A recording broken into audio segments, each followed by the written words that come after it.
Hello dear student, welcome to my YouTube channel. तो आज हम लोग देखने वाले हैं जेक बोर्ड क्लास 9th का जो है साइंस विषय का बिल्कुल वायरल क्वेश्चन। जी हाँ दोस्तों, अगर आप क्लास 9th का एग्ज़ाम देने जा रहे हैं वो भी 11 मार्च को, तो ये वीडियो आपके लिए है। बिल्कुल सभी प्रश्नों को आपको ध्यान से देखना है, 40 के 40 ऑब्जेक्टिव को आपको पढ़ लेना है बढ़िया से, अगर एग्जाम में बिल्कुल ताबड़तोड़ लिख के आना चाहते हैं। तो चलिए स्टार्ट करते हैं। बिल्कुल सभी प्रश्नों को ध्यान से देखिएगा, एक भी प्रश्न आप छोड़िएगा नहीं। और आपको हम बिल्कुल इसी तरह से जो है गणित विषय का करवाएंगे, तो बिल्कुल आप हमारे साथ जुड़ के रहिए, चैनल को सब्सक्राइब करके रखिए ताकि आपका एग्जाम बिल्कुल गर्दा जाए और आप एग्जाम में बिल्कुल फोड़ के आए। चलिए पहला नंबर प्रश्न की ओर बढ़ते हैं। पहला नंबर प्रश्न में करा है त्वरण का एसआई मात्रक है। त्वरण का जो है एसआई मात्रक क्या होता है, तो याद रखिएगा मीटर पर सेकेंड स्क्वायर होता है। क्या होता है? मीटर पर सेकेंड स्क्वायर होता है। तो ऑप्शन नंबर सी जो है इसका बिल्कुल सही उत्तर हो जाएगा। बिल्कुल आपको हम 40 का 40 ऑब्जेक्टिव कराएंगे और आप एग्जाम में बिल्कुल ताबड़तोड़ एग्जाम देके आएंगे। चलिए दूसरा नंबर प्रश्न की ओर बढ़ते हैं। बिल्कुल सभी प्रश्नों को ध्यान से देखिए और याद कर लीजिए।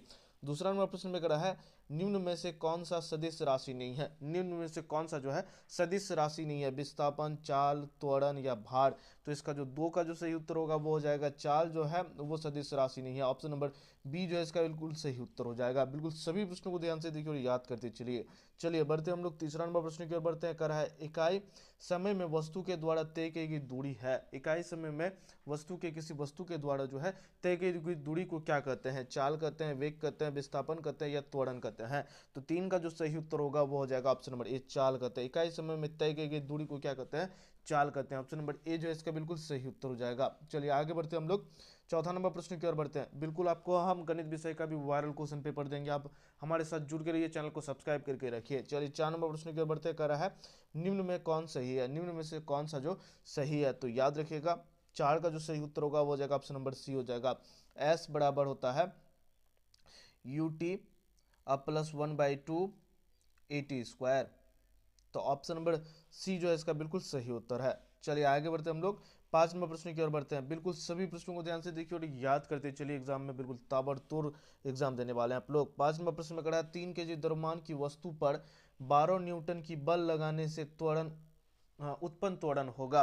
3 kg का कोई वस्तु है, 3 kg द्रव्यमान का कोई वस्तु है, उस पर कितना न्यूटन फोर्स लगाना है? तो वो 12 न्यूटन फोर्स लगाना है। तो लगाने के बाद जो त्वरण होगा वो कितना होगा? तो याद रखिएगा, इसको हल करके जो 5 का जो सही उत्तर आएगा वो हो जाएगा 4 मीटर सेकेंड स्क्वायर पर second square. Option number A जो है इसका बिल्कुल सही उत्तर हो जाएगा, 4 मीटर पर सेकेंड स्क्वायर हो जाएगा। चलिए आगे बढ़ते हम लोग 6 नंबर प्रश्न की ओर बढ़ते हैं। बिल्कुल सभी प्रश्नों को ध्यान से देखिए। 6 नंबर प्रश्न में कहा है चार वस्तु ए बी सी तथा डी के द्रव्यमान क्रमशः 6 kg, 10 kg, 15 kg तथा 18 kg हैं, तो इसके जरूरत सबसे अधिक होगा। तो किसका जो है इसमें से कौन सा वस्तु का जो है सबसे ज़्यादा जरूरत होगा? तो 6 का जो सही उत्तर होगा वो हो जाएगा ऑप्शन नंबर डी।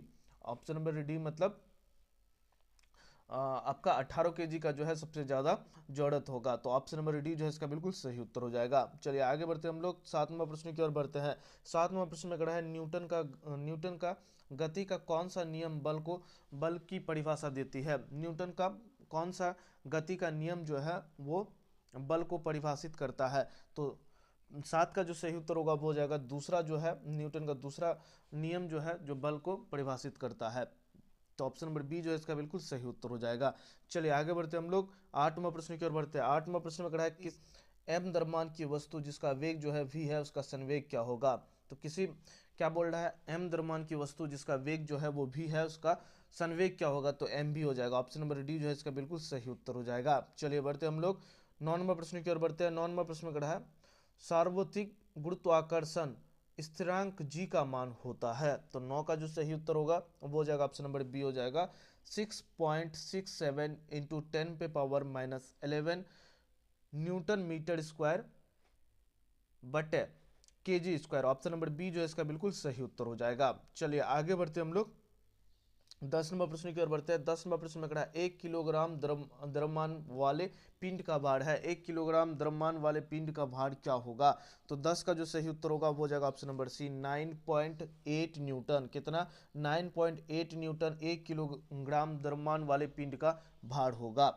चलिए आगे बढ़ते हम लोग 11 नंबर प्रश्न की ओर बढ़ते हैं। 11 नंबर प्रश्न में कहा है खींचे हुए रबड़ के छल्ले में कौन सी ऊर्जा संचित होती है? खींचे हुए रबड़ के छल्ले में कौन सी ऊर्जा संचित रहती है? तो 11 का जो सही उत्तर होगा वो हो जाएगा स्थितिज ऊर्जा। ऑप्शन नंबर पहला जो है इसका बिल्कुल सही उत्तर हो जाएगा। चलिए आगे बढ़ते हैं हम लोग 12 नंबर प्रश्न की ओर बढ़ते हैं। 12 नंबर प्रश्न में कहा है किसी तरंग के तरंग वेग, तरंग दैर्घ्य और आवर्त में क्या संबंध है। तो इसका जो सही उत्तर होगा वो हो जाएगा ऑप्शन नंबर 12 का जो सही उत्तर होगा वो हो जाएगा ऑप्शन नंबर ए हो जाएगा। चलिए बढ़ते हम लोग 13 नंबर प्रश्न की ओर। 13 नंबर प्रश्न में कहा है तरंग दैर्घ्य के आवर्त काल टी तथा आवर्त एफ में क्या संबंध है। तो 13 का जो सही उत्तर होगा वो हो जाएगा ऑप्शन नंबर ए हो जाएगा।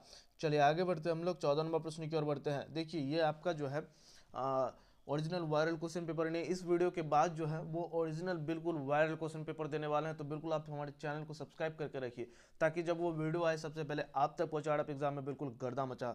ये जो क्वेश्चन है ये इंपॉर्टेंट क्वेश्चन है, आप बिल्कुल इसको पढ़ लीजिए, ध्यान से याद रखिएगा इसको। चलिए 14 नंबर प्रश्न की ओर बढ़ते हैं। कह रहा है निम्नलिखित में कौन पदार्थ है। निम्नलिखित में कौन जो है पदार्थ है।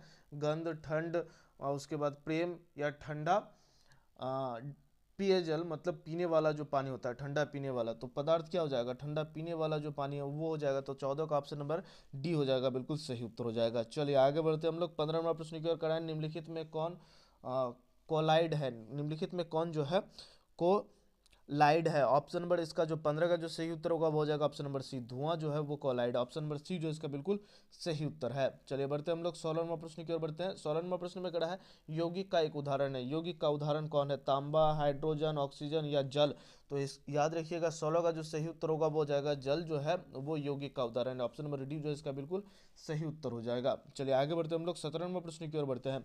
17 नंबर प्रश्न में कहा है निलंबन में प्रक्षेपित कणों का आकार होता है। निलंबन में जो है प्रक्षेपित कणों का आकार कैसा होता है। तो 17 का जो सही उत्तर होगा वो हो जाएगा ऑप्शन नंबर बी हो जाएगा 100 नैनोमीटर से भी छोटा। ऑप्शन नंबर बी जो है इसका बिल्कुल सही उत्तर हो जाएगा।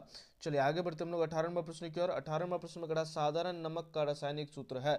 साधारण नमक का रासायनिक सूत्र क्या होता है। तो आपको पता ही होगा साधारण नमक का रासायनिक सूत्र होता है NaCl। क्या होता है NaCl। ऑप्शन नंबर बी जो है इसका बिल्कुल सही उत्तर हो जाएगा। चलिए बढ़ते हम लोग 19 नंबर प्रश्न की ओर बढ़ते हैं। कड़ा कौन सा तत्व मुक्त परमाणु के रूप में पाया जाता है। कौन सा तत्व जो है मुक्त परमाणु के रूप में पाया जाता है। हाइड्रोजन, ऑक्सीजन, आर्गन या फ्लोरीन। तो 19 का जो सही उत्तर होगा वो हो जाएगा आर्गन जो है मुक्त परमाणु में पाया जाता है। ऑप्शन नंबर सी जो है इसका बिल्कुल सही उत्तर हो जाएगा। चलिए बढ़ते हम लोग 20 नंबर प्रश्न की ओर। कड़ा है 5.85 ग्राम NaCl बराबर होगा। तो 20 का जो सही उत्तर होगा वो हो जाएगा 1/10 मोल हो जाएगा। चलिए आगे बढ़ते हम लोग 21 नंबर प्रश्न की ओर। बिल्कुल 40 के 40 प्रश्नों को ध्यान से देख लीजिए।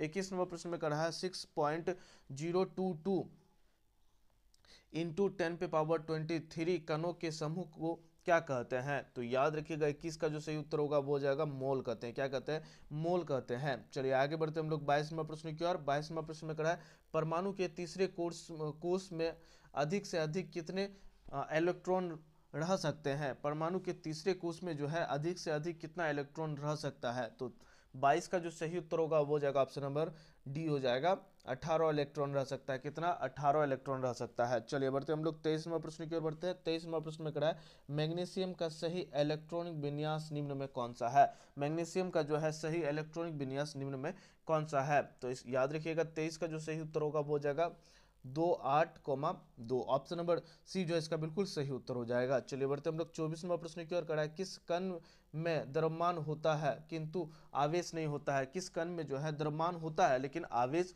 नहीं होता है। तो 24 का जो सही उत्तर होगा वो हो जाएगा ऑप्शन नंबर सी, न्यूट्रॉन में जो है उसमें तो द्रव्यमान होता है किंतु इसमें आवेश नहीं होता। ऑप्शन नंबर सी जो है इसका बिल्कुल सही उत्तर होगा। चलिए बढ़ते हम लोग 25 नंबर प्रश्न की ओर बढ़ते हैं। 25 नंबर प्रश्न में कहा है किसी तत्व के परमाणु में 6 न्यूट्रॉन और 6 प्रोटॉन है, तत्व का परमाणु द्रव्यमान होगा। किसी तत्व के जो है परमाणु में 6 न्यूट्रॉन और 6 प्रोटॉन है तो उस तत्व का जो है द्रव्यमान क्या होगा।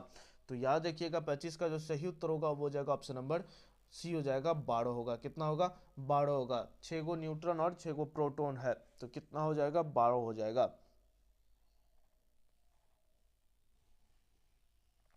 चलिए आगे बढ़ते हैं हम लोग 26वां प्रश्न की ओर बढ़ते हैं। 26वां प्रश्न में कहा है कोशिका का पावर हाउस कहलाता है। कोशिका का पावर हाउस किसे कहते हैं? तो याद रखिएगा 26 का जो सही उत्तर होगा वो हो जाएगा माइक्रोकोन्ड्रिया को जो है कोशिका का पावर हाउस कहते हैं। ऑप्शन नंबर सी जो है इसका बिल्कुल सही उत्तर हो जाएगा। चलिए आगे बढ़ते हैं हम लोग 27वां प्रश्न की ओर बढ़ते हैं। 27वां प्रश्न में कहा है पादप कोशिका के चारों तरफ पाई जाने वाली झिल्ली का नाम है। पादप कोशिका के चारों तरफ पाई जाने वाली झिल्ली को क्या नाम से जाना जाता है? तो 27 का जो सही उत्तर होगा वो हो जाएगा ऑप्शन नंबर सी हो जाएगा, प्लाज्मा मेम्ब्रेन के द्वारा जाना जाता है। तो ऑप्शन नंबर सी जो है इसका बिल्कुल सही उत्तर हो जाएगा। चलिए बढ़ते हम लोग 28 नंबर प्रश्न की ओर बढ़ते हैं। 28वां प्रश्न में कहा है निम्नलिखित में कौन सा फ्लोएम का भाग नहीं है? निम्नलिखित में कौन सा जो है वो फ्लोएम का भाग नहीं है? तो 28 का जो सही उत्तर होगा वो हो जाएगा ऑप्शन नंबर डी हो जाएगा। चलिए आगे बढ़ते हम लोग 29वां प्रश्न की ओर बढ़ते हैं। कड़ा कौन सा उत्तक जल और खनिज का वाहन करता है? कौन सा उत्तक जो है जल और खनिज का वाहन करता है? तो 29 का जो सही उत्तर होगा वो हो जाएगा ऑप्शन नंबर बी हो जाएगा, जाइलम जो है जल और खनिज का वाहन करता है। चलिए बढ़ते हम लोग 30वां प्रश्न की ओर। 30वां प्रश्न में कड़ा है कर्क कोशिका पाया जाता है। कर्क कोशिका किस में पाया जाता है? तो 30 का जो सही उत्तर होगा वो हो जाएगा ऑप्शन नंबर सी हो जाएगा, स्यूबिडियम में पाया जाता है। चलिए बढ़ते हम लोग 31वां प्रश्न की ओर। कड़ा है स्पाइरोगायरा है। स्पाइरोगायरा है तो इसका जो सही उत्तर होगा वो जगह एक थेलोफाइट है। क्या होगा? एक थेलोफाइट। ऑप्शन नंबर बी जो है इसका बिल्कुल सही उत्तर हो जाएगा।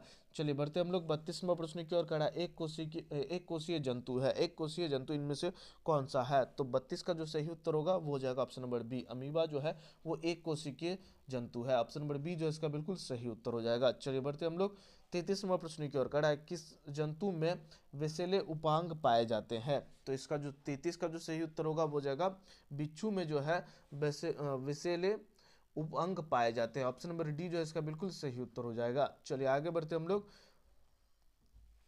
34वां प्रश्न की ओर बढ़ते हैं। कर रहा है निंद्र रोग उत्पन्न करता है। तो ट्राइपोनोसम जो है नोस्मा जो वो ये निंद्र रोग उत्पन्न करता है। चलिए बढ़ते हम लोग 35वां प्रश्न की ओर बढ़ते हैं। 35वां प्रश्न में कहा है पेचिस का कारक जीव है। पेचिस का कारक जीव क्या होगा? तो anti amoeba. Option number sorry इसका जो सही उत्तर होगा 35 का वो होगा गोल कृमि। ऑप्शन नंबर डी जो है इसका बिल्कुल सही उत्तर हो जाएगा।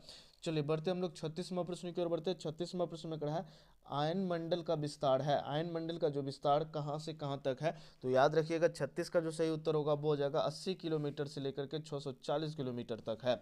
ऑप्शन नंबर ए जो है इसका बिल्कुल सही उत्तर हो जाएगा। चलिए बढ़ते हम लोग 37वां प्रश्न की ओर बढ़ते हैं। कड़ा है 10 डिग्री तापक्रम बराबर है। 10 डिग्री सेल्सियस तापक्रम बराबर क्या होता है? फ़ारेनहाइट में अब इसको चेंज करना था तो इसका जो सही उत्तर होगा 10 डिग्री पूछा है। देखिए 1 डिग्री सेल्सियस बराबर होता है 273, तो 10 डिग्री सेल्सियस इसमें जोड़ देना है तो 283 हो जाएगा केल्विन। ऑप्शन नंबर बी जो है इसका बिल्कुल सही उत्तर हो जाएगा। चलिए बढ़ते हम लोग 38वां प्रश्न की ओर बढ़ते हैं। कह रहा है निम्नलिखित में कौन तत्व नहीं है? निम्नलिखित में कौन जो है वो तत्व नहीं है? तांबा, ऑक्सीजन, पानी या चांदी? तो 38 का जो सही उत्तर होगा वो जाएगा ऑप्शन नंबर सी, पानी जो है वो तत्व नहीं है। चलिए आगे बढ़ते हैं हम लोग 39वां प्रश्न की ओर बढ़ते हैं। 39वां प्रश्न में कहा है दूध के उत्पादन में क्रांतिकारी वृद्धि को कहते हैं। दूध के उत्पादन में क्रांतिकारी वृद्धि को क्या कहते हैं? तो 39 का जो सही उत्तर होगा वो हो जाएगा श्वेत क्रांति कहते हैं। क्या कहते हैं? श्वेत क्रांति कहते हैं। मतलब वाइट, श्वेत मतलब होता है वाइट, सफ़ेद जो होता है वो क्रांति कहते हैं। चलिए बढ़ते हम लोग 40वां प्रश्न की ओर। कहा है इथेनॉल डायमोमाइट है। तो इसका जो 40 का जो सही उत्तर होगा हो जाएगा धूमक है। ऑप्शन नंबर डी जो है इसका बिल्कुल सही उत्तर हो जाएगा। तो ये 40 प्रश्न था जो कि आपको हम करवा दिए और बिल्कुल आपको हम वायरल क्वेश्चन पेपर देंगे और आप उस वीडियो को जरूर देखिए जाइएगा। चैनल को सब्सक्राइब करके रखिए। फिर मिलते हैं हम लोग नेक्स्ट वीडियो में, तब तक के लिए इतना ही। जय हिंद।